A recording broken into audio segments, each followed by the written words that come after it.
plans to amend the Criminal Administration of Criminal Justice Act.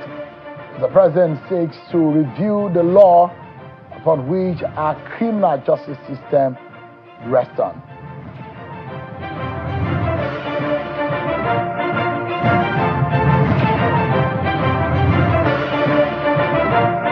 Hello everyone, welcome to the program.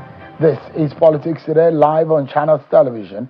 I'm Sean Wakimaloye live for you here in our Abuja studio. So much for us to take on tonight, especially things from the angle of the opposition political parties tonight on the program. What exactly is the state of our nation in terms of security and governance, economy, and 2027 politics? All of these get our attention tonight. But before we dig into all of that, let me first and foremost serve you with some of the political roundup stories.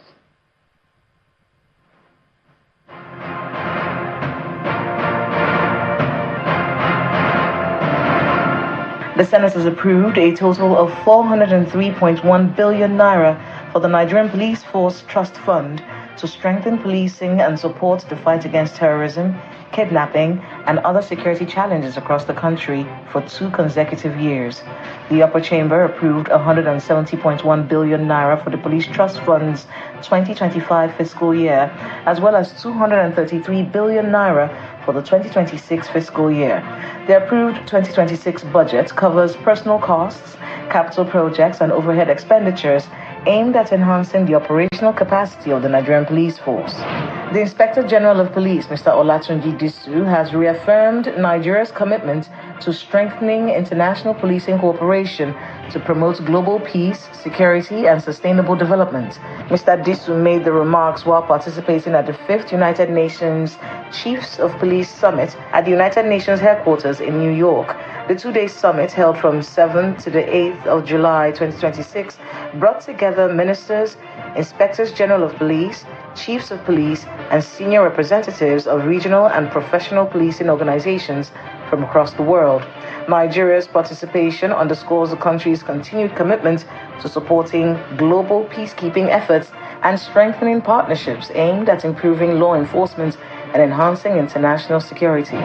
Justice Mohammed Umar of the Federal High Court in Abuja has fixed July 14th for the hearing of the substantive suits filed by presidential candidate of the Accord Party, Benga Hashim, who is seeking an order compelling the party to recognize him as its presidential candidate for the 2027 general election and transmit his name to the Independent National Electoral Commission. Mr. Olawekbo, he is asking the court to determine whether the party's failure to upload his name to INEC's nomination portal, despite his emergence as the sole winner of the presidential primary, violates the Electoral Act 2026, the Constitution, and INEC's regulations and guidelines for political parties. He is also asking the court to order the Accord Party to upload and submit his name to INEC as its presidential candidate for the 2027 general election. All appears clear now with the internal contest over the Nigeria Democratic Congress NDC governorship ticket after a federal high court sitting in Port Harcourt dismissed the suits challenging the emergence of Chief Dumolulu Briggs as the party's governorship candidate. The suit filed by Kings Uyewaji, an aspirant of the Nigeria Democratic Congress, asking the court to nullify the emergence of Chief Dumolulu Briggs as the party's governorship candidate, alleging his exclusion from the party's governorship primary. However, at the resumed hearing, the plaintiff, through his counsel, applies to discontinue the suit with no objection from the defendants. Justice Mohammed Turaki dismissed the matter. Members of the All Progressives Congress in Oyo State, including supporters of the immediate past Minister of Power, Chief Adebayo Adelabu, have staged a protest in Ibadan, calling on the National Working Committee of the party to release results of the party's primary election results, particularly the governorship results. They urged the national leadership of the party to do the needful regarding the results of the primary so as to salvage the future of the party. The placard carrying protesters with various inscriptions marched across various parts of Ibadan, including Molete and Okeado, the party secretariat of the APC.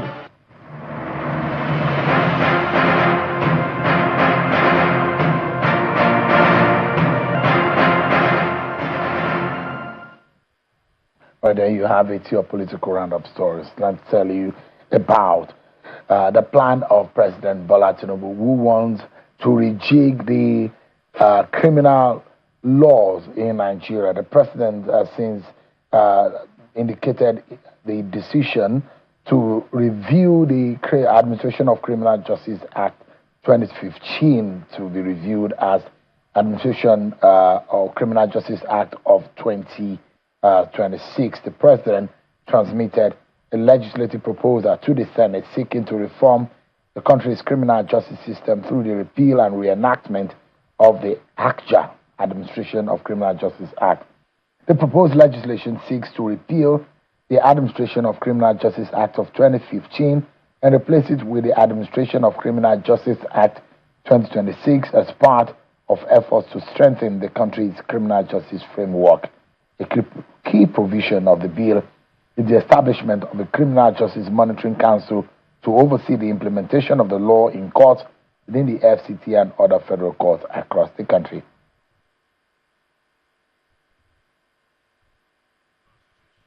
Consideration a bill for an act to repeal the Administration of Criminal Justice Act 2015 and to enact the Administration of Criminal Justice Act 2026 to ensure that the system of administration of criminal justice in Nigeria promotes efficient management of criminal justice institutions, speedy dispensation of justice, protection of the society from crime, and protection of the rights and interests of the suspects, the defendants, and the victims. This bill is further referred to the Senate Committee on Rules and Business to report back within 4 weeks. All right, tonight our attention is on the opposition party. As you will see earlier today, it doesn't look like the ruling APC is taking any chance because at every opportunity, they're setting up structure, organization, group to ensure they win a re-election in 2027. But what is the opposition doing? We see opposition figures like Atiku Abubakar, Peter Obi, so a lot of them who are also making effort in their own right. But then what does this all mean? We've been seeing a lot of reactions from Mr. Atiku Abubakar, who is a leading opposition figure in Nigeria ahead of the 2027 elections, talking about corruption, security, and the economy. But what does this all mean altogether?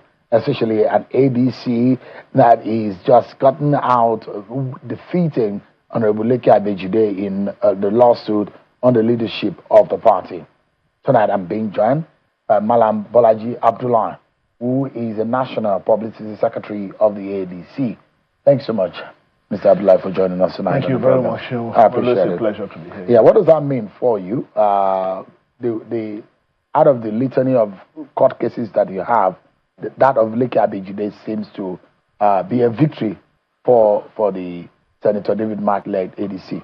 Well, I mean, you're right. It's a victory, and a victory that we welcome because we appear to be spending more time in courts than we should be spending in courts, especially in a few months to election. So any such victory is welcome, and it means one distraction less. But what makes the Leke Abejide case even pivotal is that it is anchored on the principles that we have always maintained, that the issue of leadership of the of any political party is an established judgment of Nigerian court, that the issue of leadership of a political party is wholly and entirely internal affairs of the political party. So the court, we are glad that the court has established this again. So we believe that any subsequent or any other case that is based on questioning the legitimacy of the David Mark-led executive will be viewed from the same principle as Justice Liman's ruling. So we are quite delighted, and like I said, it's one step forward, one major step forward. I mean, you have claimed that your party consistently has been arguing the fact that it represents a new vista of political participation in Nigeria, that it represents a credible alternative to the APC and the PDP. Yet, the ADC itself is battling leadership disputes and court cases. Why should Nigerians trust a party that appears unable to resolve its own internal disagreement, and that they think that to a large extent, any vote cast for the ADC is at jeopardy because of all of these legal battles? No, I think we've moved beyond that. And I think you should be careful not to be accused of blaming the victim here. Because what has happened, going to court and all the litigations, did not happen because we were unable to resolve our internal disputes. Those who say that you did not do your homework properly, that's why you ran into those troubles. No, that's not true. Because, like I've repeatedly maintained, at the point that we're joining the ADC as a coalition body, the ADC did not have a single case in court. The only case they had been resolved through the alternative dispute resolution. So we did our due diligence, and that was what took us to the African Democratic Congress, because we saw it as the most viable vehicle for the coalition building we're trying to do. So all the litigations that you see, all the costs, there were later days afflictions that the ruling party threw in our path, to create confusions and create the very kind of doubts that you are expressing. People will now begin to ask themselves, oh, is this platform viable? Will it support my ambition? But we're happy that in spite of all that, ADC has emerged as the most formidable opposition political party in Nigeria. So we don't. But that's just one of the legal tussle, and half of a court case can mar an opportunity in the political terrain as this. And the question people are asking is, there are a few times some of the leaders of your party are worried about the possibility of getting justice from our courts. Absolutely. And how the courts have been used to strangulate and also yield the narrative towards some tendency who are favored by the court. These are fears that people have had. What would you be saying to anyone today who had legitimately gone to support your party by registering as a member of your party, or who is imagining that ADC is the party to vote for in 2027? What guarantee do the person, do you even have that kind of assurance yourself as one of the leaders of the party? One thing we have repeatedly maintained is that every single case that ADC has had, every single one of them, were deliberately orchestrated by those who would rather that Nigerians do not have a choice. And you are blaming directly people like Babejide. You are blaming people like Tinubu Kachiko. Didn't you hear? You are blaming people like Gombe. You see, at a point, opposing or challenging the leadership of the ADC became very lucrative for many people. I mean, you will recall, I'm sure you've seen the video, where the sitting president, the one involved in this scandal thing, the chief of staff to the president, encouraging Abejide to continue to scatter them and continue to make problem for them. I mean, what other confirmation? If you were in their shoes, what would you do? Would you be sad that your opposition is happy? No, I mean, you see. So I'm just playing it. No, I understand. Because I mean, I understand. And there is a popular comment that Nyesom Wike, the minister of the FCT, always used to say, "I put fire in their house." No, but you have to ask yourself, there are those who will say, "What do you want the ruling party to do? Not to put fire in your house?" No. It's not about putting fire. We have to ask ourselves whether we truly believe in democracy. Whether we truly, when we say we shall build a nation where justice and peace shall reign, that imposes responsibility on us. We're not just mouthing this. So, do we have a duty? Do we believe in democracy? Because democracy, by its very definition, means the right of the people to choose. So, whatever you do to abridge the space, to limit, truncate the right of the people to choose, undermines democracy by its very fundamental principle. So what they are doing, you see, our politics has become so cynical that people have embraced demagoguery as an art of politics. For God's sake, the country is sinking under their watch. We've never seen the level. The last report that we saw said 17 million Nigerians are starving to death. I've not heard the president said one word. 17 million. That is the population of many countries put together. Starving to death. That's not opposition narrative. That's an international organization that monitors hunger across the world. And the president has not said anything. I've not heard these people you mentioned say anything. And democracy is anchored on the principle that you want to make life better for the people. That is one thing that this government is not good at. And that's one thing they don't care about. And let me tell you, Shil, if you listen to them, they have only one problem today.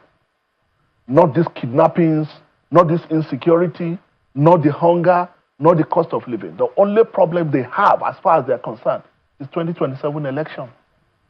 And that's why when you listen to them, that's all they talk about, as if they are in opposition, as if their mandate has ended, as if they don't have a duty to solve the problems that the country is confronted with.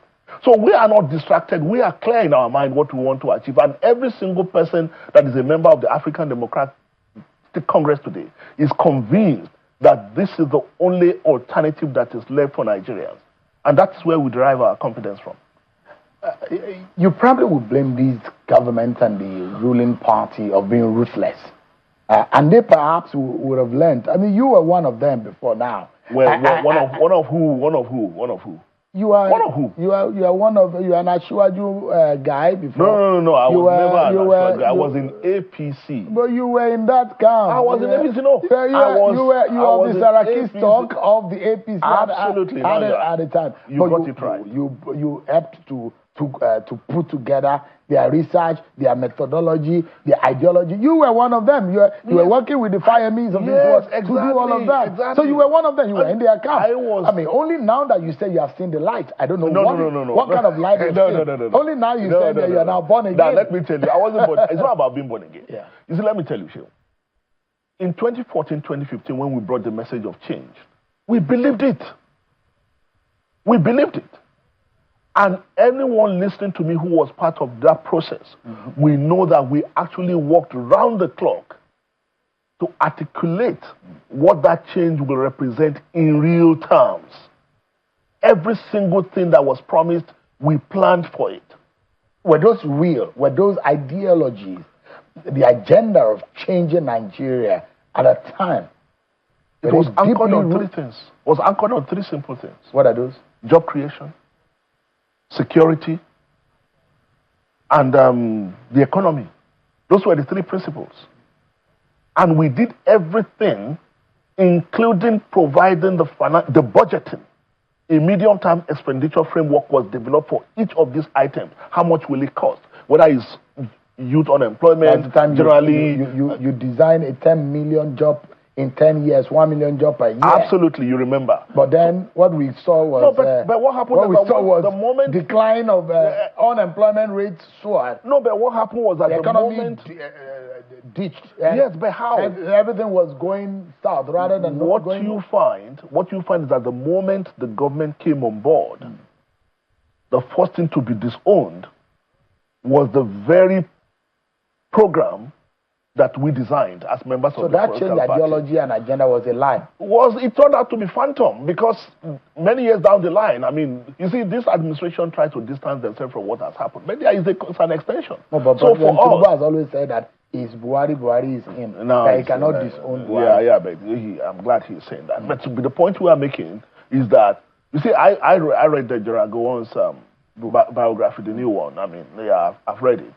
And I almost cried for this country when I read the third National Development Plan. It was ambitious. It was implementable. And I was convinced that if that was happening... So it's the same thing we kept... Okay, now... We are never in shortage of good ideas in this country. But I'm telling you... We are never in shortage of very good literature about where our country needs to go. But we have always lacking. And a lot of people have written about the lack of the art and the spirit of good leadership in this country. We've not always... The point I'm making is that we've not always been like this.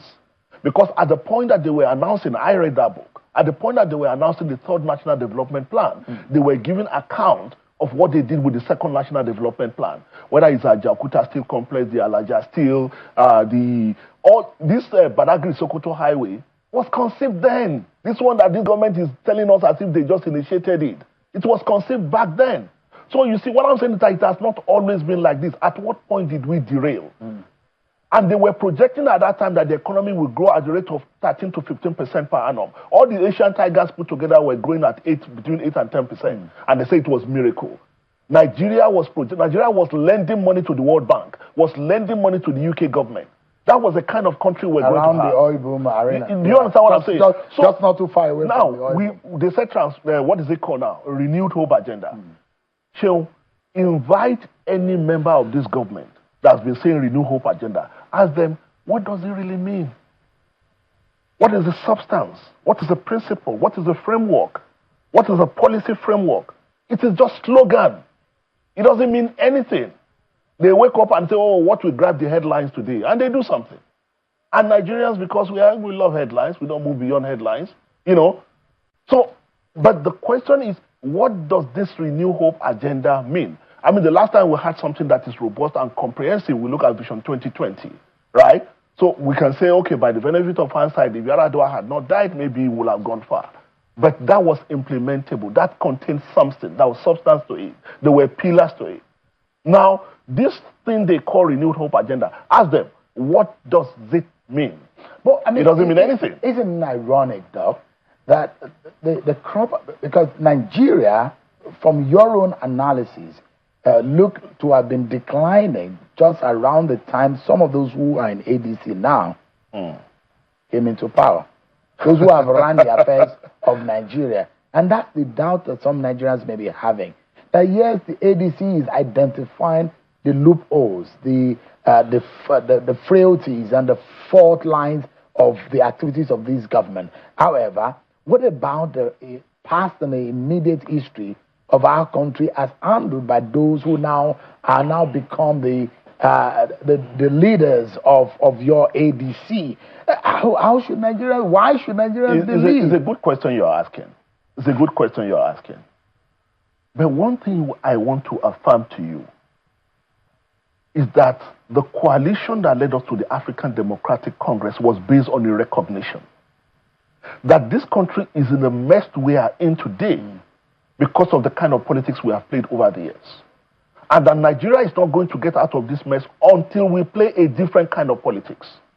And it was that desire to play a different kind of politics that led us to the coalition building. But again, and before you start preaching a new coalition, don't you think that some of you in these political parties need to apologize to Nigerians? You can gather gather people, put ashes on their head and whatever. No, you grew and God has helped you from the corridors, humble beginning in Unilag to the corridors of the newsroom. You become a minister in this country.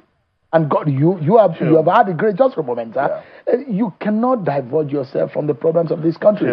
Either you participate actively or inactively. But the question is that how can the Senator David Mark, how can Mr. Aregbesola, how can any of those who are the leaders of your party today boldly say to Nigerians that Nigerians don't deserve apology from you? Nigerians, before they can believe you, they need to get an apology to say, okay, we wronged you. We've done this wrongly. We now see how better to do it. I think that's going to be a good way to start. No. You see, I disagree with you. You're now talking like an APC man. I'm sure somebody will accuse you like that. So I'm talking over. We are used to that by now. Okay, now. On a serious note, Chill. I didn't think you would personalize it. I'm not personalizing. But no. When you said I, no, because I don't want you to divulge. But I will tell you because you are part of it. No, I'll tell you. Every single position that I have held. Go and check the records. I've given it everything that I've got. Whether as Commissioner for Education in Kwara State, till today, it remains a reference point. As Minister of Youth Development, as Minister of Sports, it is based on the foundation of quality training, the quality education that I got, and the commitment to service, and the belief that politics is to serve one purpose, to serve the people. And that is why you see, I left office how many years ago? 14 years ago. Go and check. Nobody will say, oh, Bolaji was involved in. I maintained, because I know that I was a journalist. I wrote many years criticizing what political people do. And I want to criticize. Now,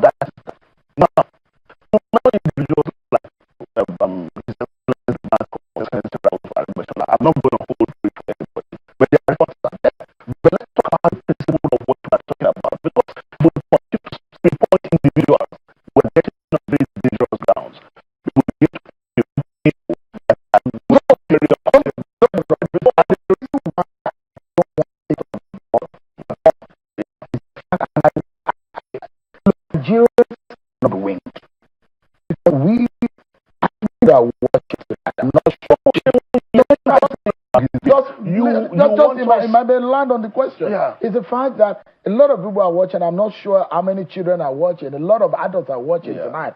The fact remains that you have analyzed how we got here today.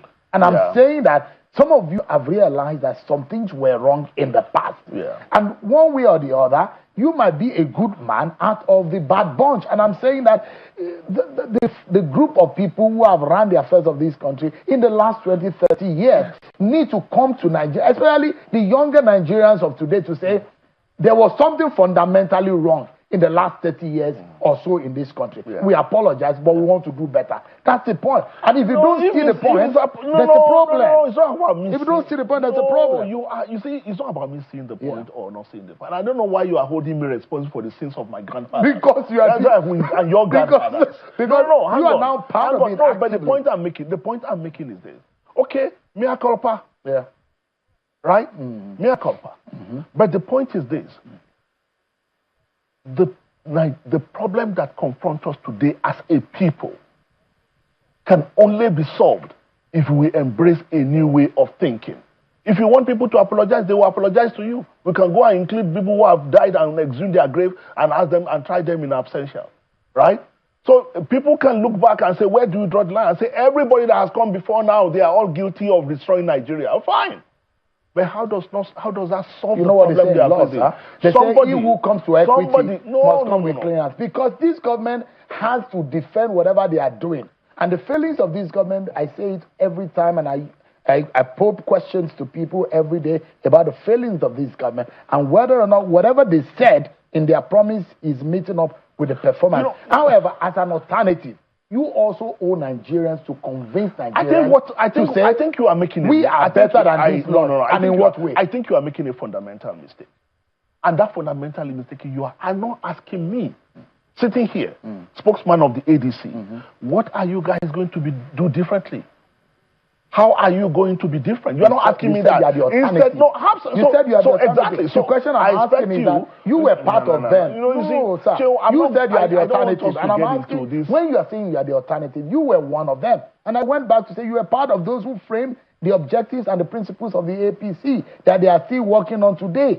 Why should Nigerians believe the Aregbesolas, who are very close friends with President Bolaji Tinubu, that some of you criticize heavily today? That's the point I'm making. Oh, you can invite Aregbesola here to come and speak for himself. I think he's immensely capable. Are you not I speak for the African Democratic Congress. And you see, and I don't think you are interested in listening to what I have to say. I am listening. If you are interested, that's what I'm saying. The question you'll be asking me, what will the ADC do differently? Why are you different? That's the question. How are different? How are you different from the lot? Because we are different because we are building a new political party that is based on a different philosophy of government. A political party that recognizes the fact that politics has not served the people of this country in the last 30, 40 years.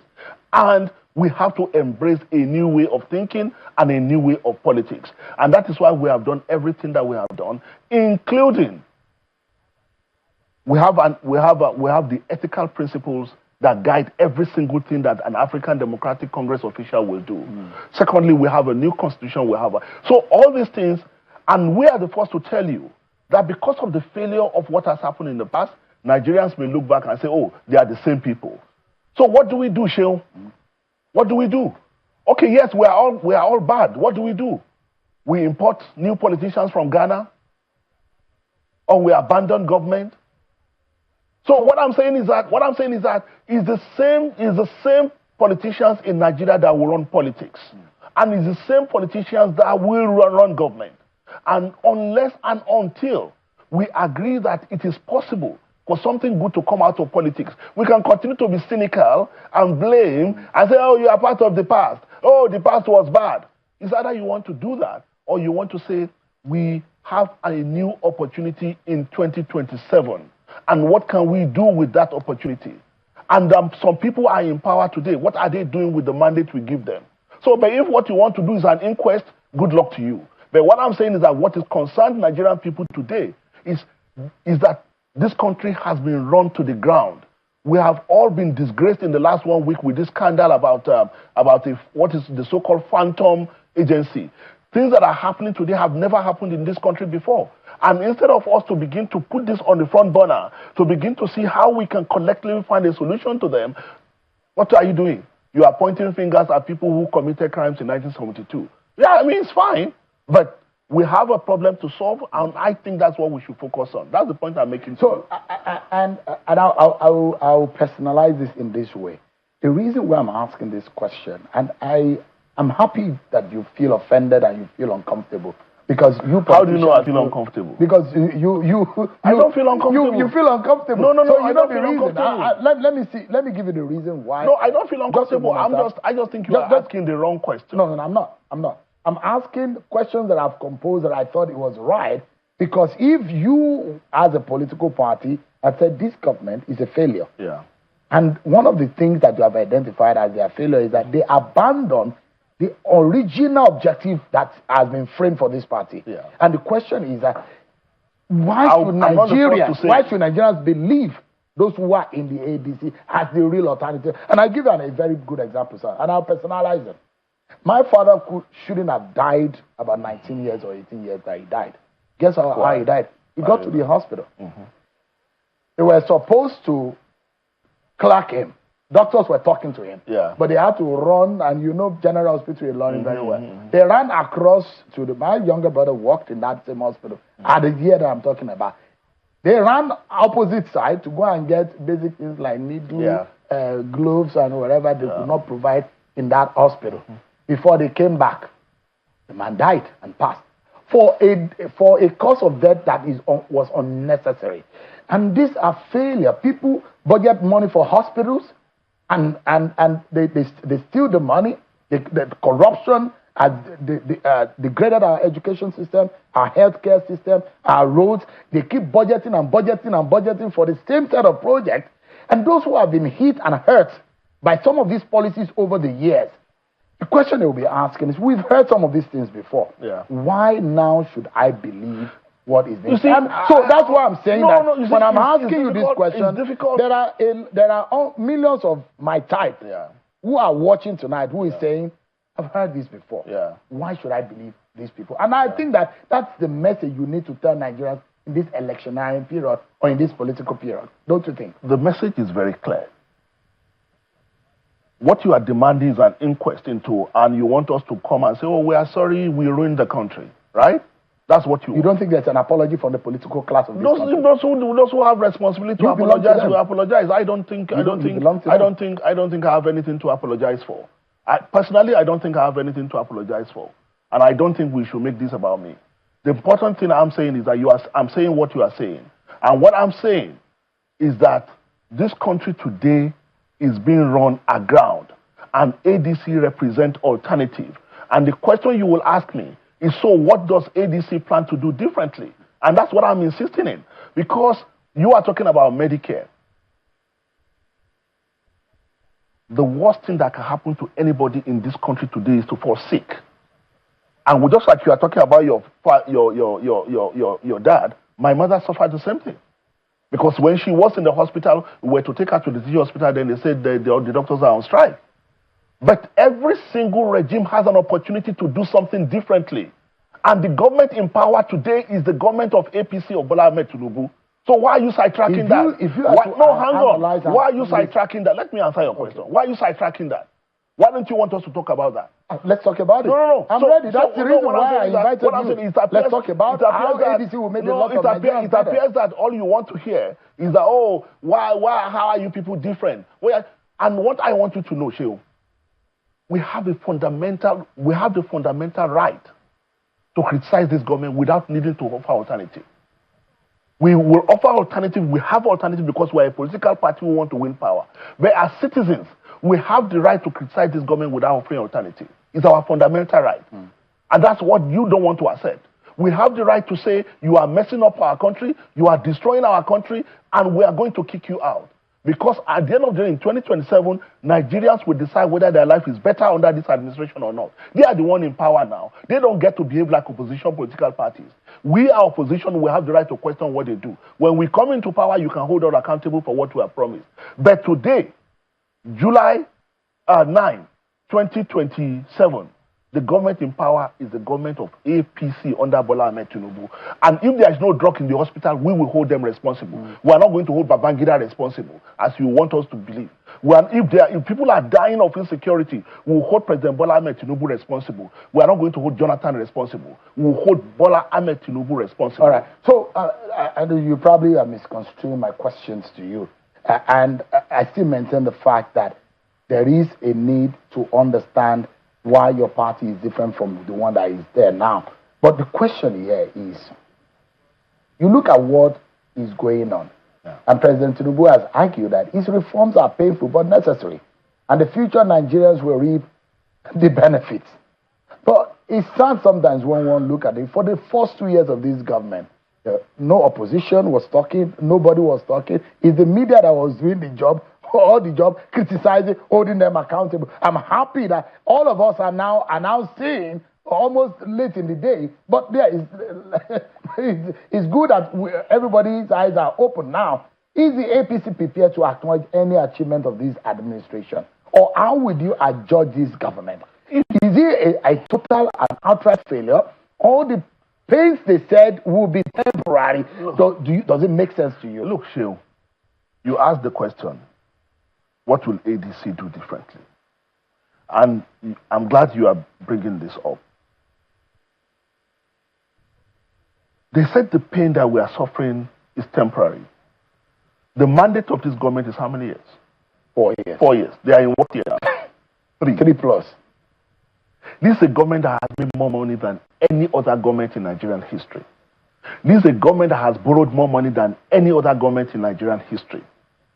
This is a government that has given state government more money than any other government in Nigerian history. Why has it not been translated into improved life for the people? They said, okay, one of the things that have caused pain, they said the removal of fuel subsidy. And we are saying in the African Democratic Congress, we looked at what they have done, and we say, no, this is wrong. Because we know that the problem is not the subsidy itself, it is the governance of the subsidy. And the ADC is saying, withdrawing subsidy from everyone is as bad as giving subsidy to everyone. There's no country in the world that does not give one kind of subsidy or the other. And we can see recently when the crisis in Iran happened, the Strait of Hormuz, every government was giving one kind of subsidy to their citizens to bring out the crowd. So what this government has done is insensitive.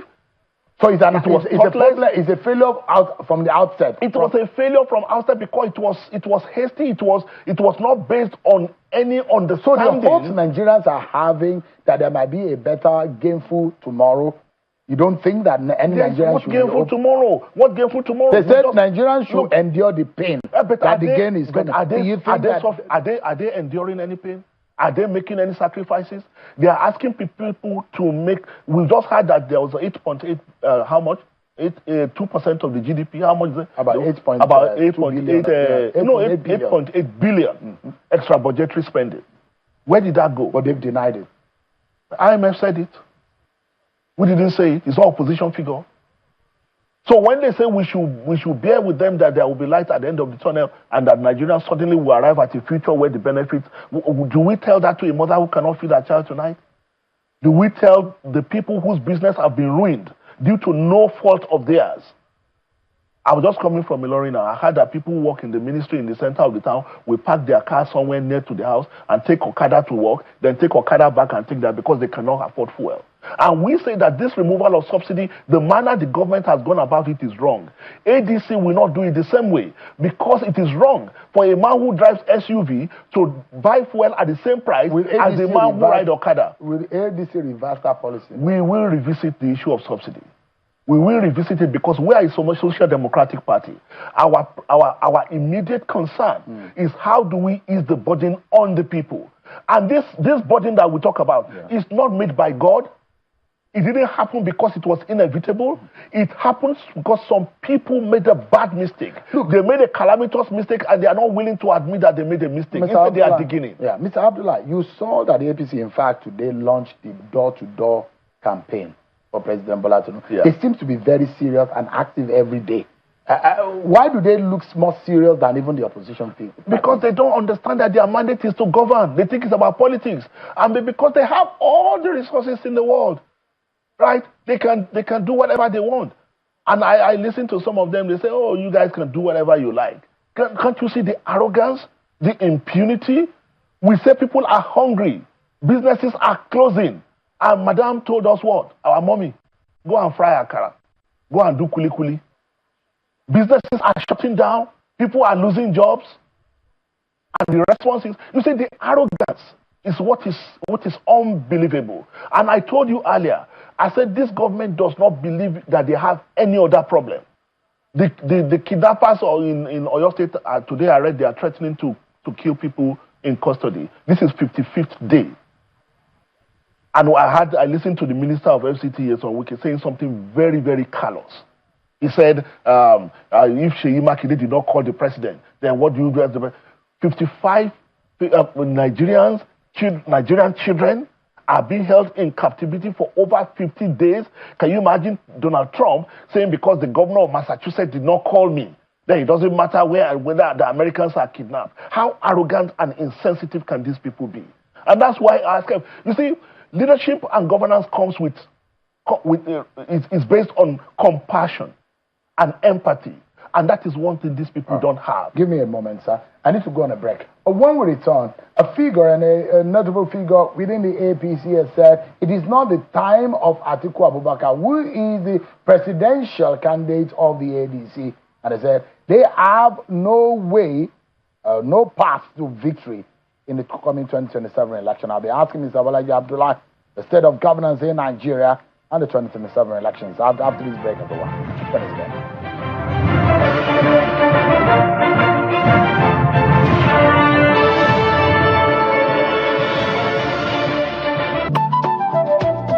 Good news for eligible Nigerian citizens. The ongoing continuous voter registration exercise has been extended to Sunday, the 26th of July, 2026, giving you more time to register. The easiest part, starting from Wednesday, 8th July, you can start and complete your registration online using your phones, tablets, or smart devices. Your fingerprint and photograph can now be captured online. Just visit cvr.inecnigeria.org to register. Remember, the physical registration option is still available at all INEC states, local government offices, and designated centers. No more excuses. Don't wait till the last minute. Register today. This message is brought to you by the Independent National Electoral Commission, INEC, making your vote count, consolidating our democracy. For years, we believed that world class meant far away. In healthcare, precision is everything. But the distance between you and exceptional care has just disappeared. We don't just practice medicine, we are driven by high standards. At Duchess International Hospital, we've brought the world's most advanced technology and global expertise right to the heart of Lagos, where cutting-edge technology meets the warmth of Nigerian hospitality. Recover in our warm, hospitable wards and dedicated physio units designed for your comfort and recovery. For VIP patients, our exclusive royal suites offer comfort and privacy. From complex cardiac procedures to premium wellness checks. No visas, no long flights, just family by your side. Exceptional healthcare isn't only across the ocean anymore. It's here. Duchess International Hospital. World-class care here at home. Experience the new standard. The Renewed Hope agenda is working across Nigeria. Roads are improving, communities are growing, and development is reaching the grassroots. In Ondo State, GMT is taking the message of hope to all 203 wards through Jigi Ashiwaju Medical Outreach, free eye care and eyeglasses, Elosoloja market empowerment, sports programs, women empowerment initiatives, and unit and ward meetings across the state. From our towns to our villages, the Hausa, Igbo, and Ibira communities have also declared their support for the re-election of Mr. President, affirming their belief in the Renewed Hope agenda. One good turn deserves another. Let's keep the progress going together. Let's support Mr. President for a greater Nigeria. GMT, in God we trust. kiss me, ma. It's your 100% Babes, are you sure you want to spend this much on hair? Since your landlord just increased rates, I saved for this one separately on money points. You say you save on money points? Yes. This madam money points here, the array of your dryer is charges savings money points I used to have it. The rest of this my sub is fees savings money points I used to do it. The salary of this my staff is save as you transact. Jennifer, money points save as you transact. Money points fixed savings and money point target savings. What happened? Why did I tell her don't contribute to you? Why should I? Come on, you go give your money to Hadaku to pay. You see money point accounts here. You don't go open a savings account. Now Hadaku you should. I beg everybody inside this my saloon. Oh yeah, bring out your phone and download the money point app now. Even you. What are you waiting for? Download the money point app now. Hadaku, wow, money point account. Money point made for your progress. Good news for eligible Nigerian citizens. The ongoing continuous voter registration exercise has been extended to Sunday, the 26th of July, 2026, giving you more time to register. The easiest part, starting from Wednesday, 8th July, you can start and complete your registration online using your phones, tablets, or smart devices. Your fingerprint and photograph can now be captured online. Just visit cvr.inecnigeria.org to register. Remember, the physical registration option is still available at all INEC states, local government offices, and designated centers. No more excuses. Don't wait till the last minute. Register today. This message is brought to you by the Independent National Electoral Commission, INEC, making your vote count, consolidating our democracy. My name is Austin Azoko Kocha, but you all call me JJ. That's because I was so unstoppable, they named me twice. Those days, there were times when it was difficult for me to perform. But you know what? I never stayed down. I remained unstoppable. No one could stop me, not even malaria when mosquito bites. Now you too can be unstoppable if you use Lonart against malaria. Now available in a new design. Same Lonart, same unstoppable you. The Tinubu Ododo 2027 Continuity Support Group proudly and warmly welcomes the First Lady of the Federal Republic of Nigeria, Her Excellency Senator Oluremi Tinubu, to the confluent state. Your visit to Kogi State for the flag off and inspection of the National Community Food Bank project for the North Central Zone, the commissioning of the new Kogi State Treasury House, and the flag off of Women Empowerment Scheme is yet another testament to the renewed hope agenda of President Bola Ahmed Tinubu and the purposeful leadership of His Excellency Alhaji Ahmed Usman Ododo, the Executive Governor of Kogi State.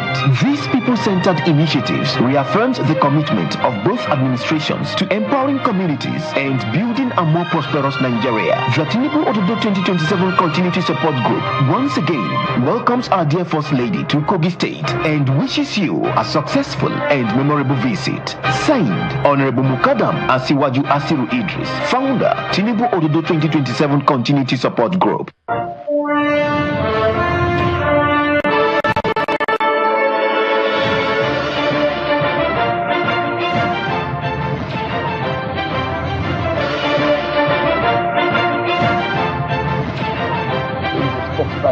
Of the African Democratic Congress, ADC. Thank you so much indeed for your time tonight.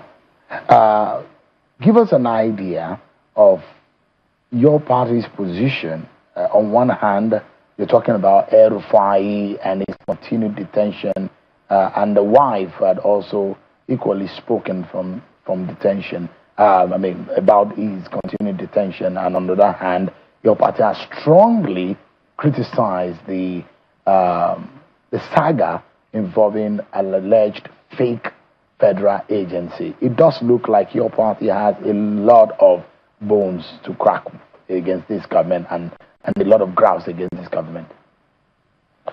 Okay, let's first talk about the case of Malam Nasir El-Rufai.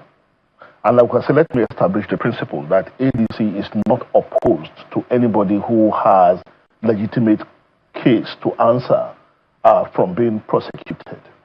But when you are holding someone in custody for bailable offenses and you proceed to continue to arraign that person and continue to make impossible set conditions for bail that are almost impossible for this person to meet. It creates room for us to believe that you deliberately intend to hold this person in perpetuity. And you are just looking for legal loopholes to hold this person. What I can tell you is that the thinking within the ADC is that the APC government has concluded that they will not release Malam Nasiru El-Rufai until after the election. That's what we believe in. You think that's their plan? That is the plan, and that's what they plan to do.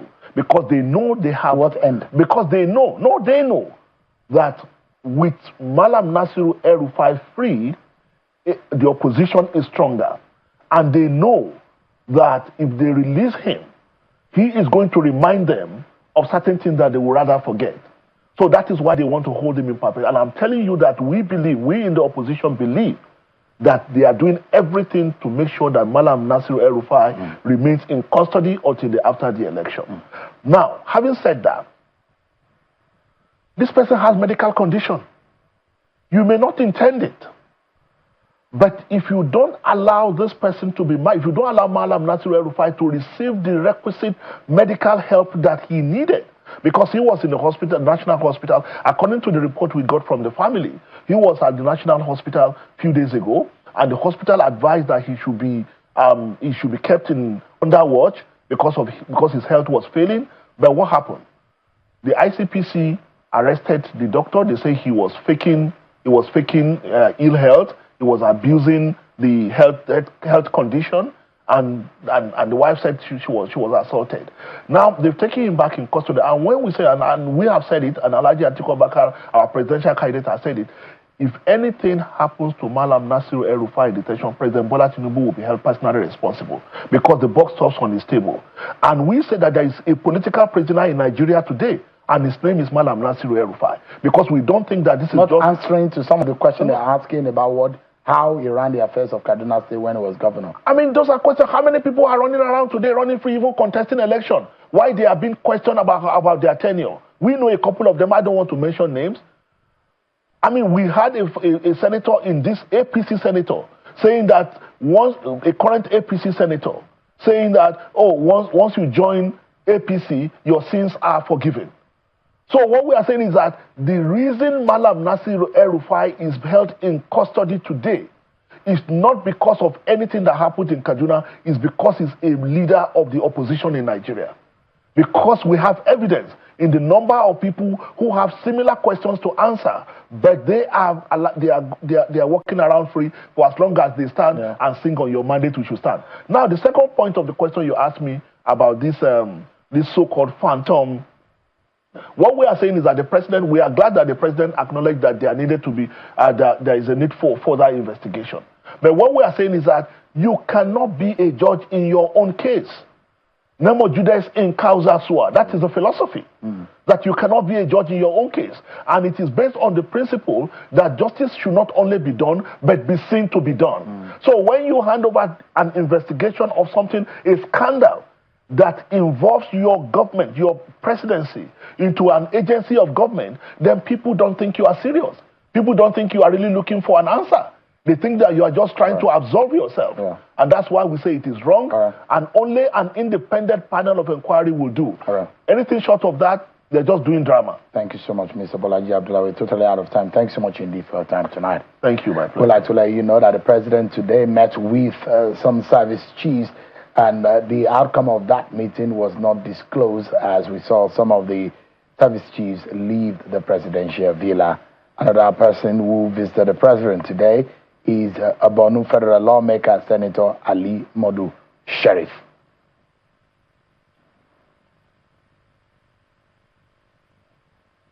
That's how we end the program tonight, everyone. Many thanks for watching. I'm Sean Wakimale. God bless Nigeria.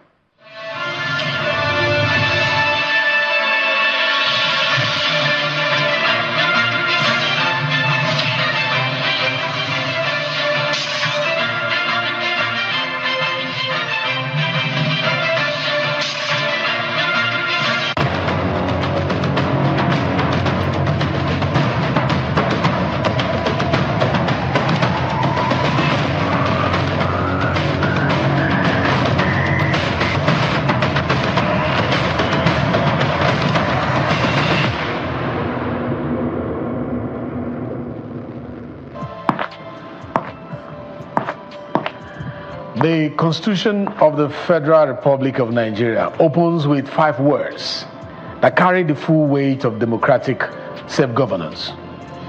We, the people of Nigeria. It is a declaration of ownership that this document and the authority it confers belongs not to any government, but to the people themselves. A review of key constitutional provisions is currently on the way in the 10th National Assembly. And it is a review that every Nigerian has a stake in understanding. As you know, I'm the chairman of the Constitutional Review Committee of the House of Representatives. Over the past 2 years, the National Assembly has been engaged in a deliberate and comprehensive process to review and amend key provisions of the Constitution of the Federal Republic of Nigeria. Throughout this process, we consulted extensively with a wide range of stakeholders across the country, including civil society organizations, members of the police and security services, judges, lawyers, legislators, traditional and community representatives, professional bodies, and Nigerians in general, whose experiences and recommendations have helped shape the constitutional amendment bills currently under consideration. Members of both the Senate and the House of Representatives have several joint retreats and working sections held to carefully examine these issues, identify national priorities, and build consensus on the direction of reform. This has been a collaborative effort across both chambers, grounded in conviction that constitutional reform must reflect national consensus, not partisan interest, but a legislature that deliberates on constitutional change without an informed citizenry. It's a legislature working in a vacuum. Your engagement remains essential. So, follow these conversations closely, understand the issues, and continue engaging your representatives on the reforms that matter to you. In the coming episodes, I will explain each set of bills in clear terms, what they propose, why they are being considered, and how they relate to governance and national development in Nigeria. A nation that understands its constitution is a nation that can defend it.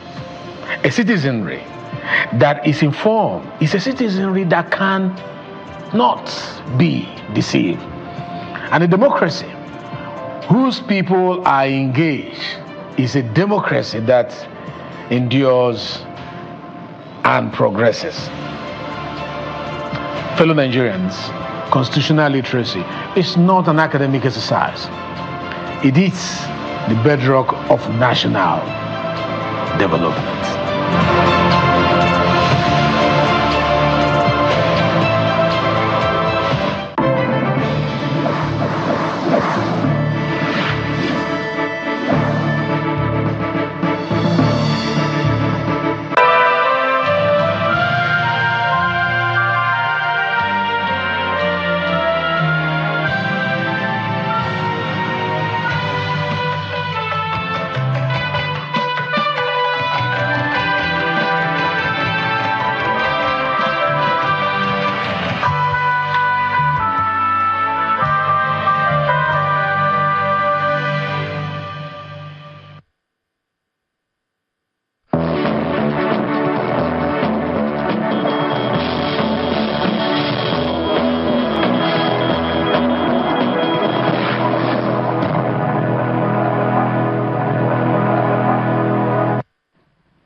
Thanks for staying with us here on Channels Television. A warm welcome to you. You're watching News Track. I'm Ayotunde Balogun. These are the stories and reports we're tracking for you at this hour. We begin from the National Assembly, where the Senate has approved a total of 403.1 billion naira for the Nigerian Police Trust Fund to strengthen policing and support the fight against terrorism, kidnapping, and other security challenges across the country for 2 consecutive years. The Red Chamber approved 170.1 billion naira for the Police Trust Fund's 2025 fiscal year, as well as 233 billion naira for the 2026 fiscal year. The approved 2026 budget covers personnel costs, capital projects, and overhead expenditures aimed at enhancing the operational capacity of the Nigeria Police.